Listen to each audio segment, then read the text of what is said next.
Hi everyone, and welcome to this lesson on understanding the piano for sax players. Now the piano is a great way for us to visualize how music actually works. So when we come on to chords later on, and in this video we're going to talk about how to understand sharps and flats and actually be able to see what's happening when we raise a note, a sharp or a flat. So on with the video then. So what we're going to do here is I'm just going to give you an overview of the piano.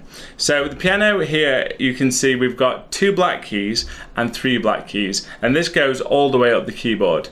So the white key that's to the left of the 2 black keys here, that one there is actually C. So that's the letter C. And then what we can do is we can walk up alphabetically. So we've got C, upper note D, upper note E, F, G, A, B, and then it's back to C again at the top.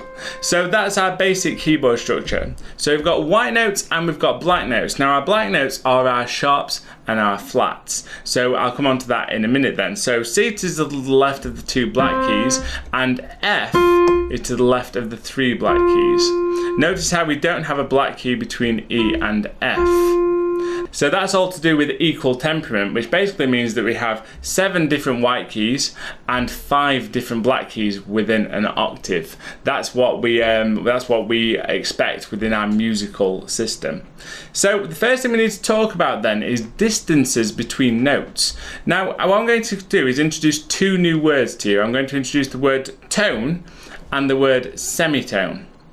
Now a tone is the distance between, take a C, and moving 2 steps, 2 possible steps. So from C up to C sharp to D, that's a tone. So 2 possible steps up the piano is a tone. A semitone is just half of that, so just a single step.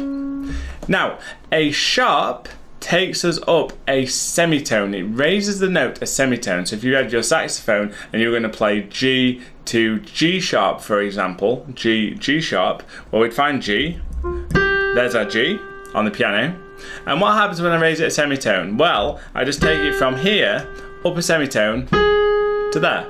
So that's all that's happening. I'm moving to the next possible note. Now it's a little bit awkward to visualize on a saxophone, and that's why I'm getting the piano involved a little bit. So we've got G sharp. So a sharp raises the note by a semitone to the right of the keyboard, if you want to think about it going up the keyboard. So it makes the note a little bit higher. How higher? Well, a semitone higher.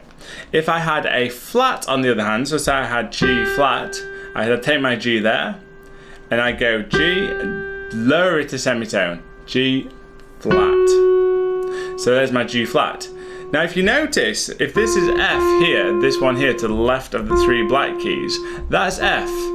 If I raise it a semitone, it becomes F sharp. If I take G and lower it a semitone, that becomes G flat. So they're exactly the same note. So if you ever see what is F sharp, well, you know that's the same as G flat. So if you see G flat and you don't know how to play G flat, well, just play F sharp and then you'll get it. So F sharp is the same as G flat, and that works all up the piano. So let's just see that, and throughout music as well, not just the piano but all music. So if I have C and I raise it a semitone, it takes us to C sharp. If I go to my next note, which is D, and I drop it a semitone, so put a flat in front of it, it becomes D flat. So C sharp, D flat, same note, up a tone to D.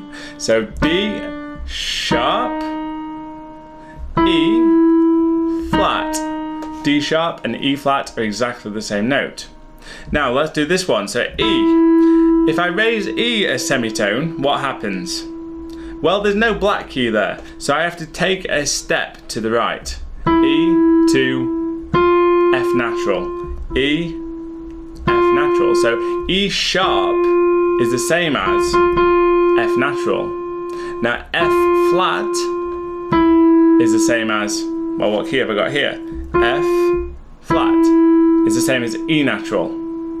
So that's where people often get confused, because they're thinking, well, I don't know what E sharp is. Well, of course you don't, because it's the same as F. E sharp, F flat is a different note this time though. So F flat is normal E, and E sharp is F natural. On to F. So we've got F sharp or G flat. Going to G. G sharp is the same as A flat. A sharp is the same as B flat. And so on, and you can keep going, and then that's all of your notes. So really, you know all of your notes within an octave. If we take this just over the chromatic scale, then what I'm going to do, I'll play 1 octave of the chromatic scale on the piano, and you'll see that as I go up my scale, I'm thinking in sharps, and as I'm coming down my scale, I'm thinking in flats. So watch this as we go up. Let's do this together slowly. So make sure this makes sense to you. So I'm raising, as I go up, I'm raising the notes, each note a semitone. As I come down, I'm lowering the notes a semitone. Let's do this together. So we start on middle C here. So C, C sharp, D, upper semitone, D sharp, upper semitone, E. To F natural is next. Upper semitone, F sharp, upper semitone, G, upper semitone, G sharp, upper semitone, A, upper semitone, A sharp, upper semitone, B, upper semitone, C. Now coming back down, we have C. Could think of this as B natural or C flat. Next, I'm lowering it a semitone, so I'm flattening the note. Flatten the note again, what does it become? B, B flat, good. Flatten the note again, A. Flatten it again, A flat, flatten it again. Normal G, flatten it again, G flat, flatten it again, F, flatten it again. I could think of this as an F flat or E natural. E natural, flatten it again, E flat, flatten that one, D natural, flatten that again, D flat, and flatten that again, C. So in this course so far, you haven't played your chromatic scale yet, but we'll get onto that very, very soon. But just to take this as a little bit of a view into what's coming later when in regards to sharps and flats. And if you know these, then when it comes to working out chords in pieces and things like that later on, well, you're not going to have an issue because you're going to know how to alter all of these notes. All right, thanks for watching. Any questions, fire them away to me. Thanks for watching this Saxcast tutorial, and I shall catch you next time. Bye.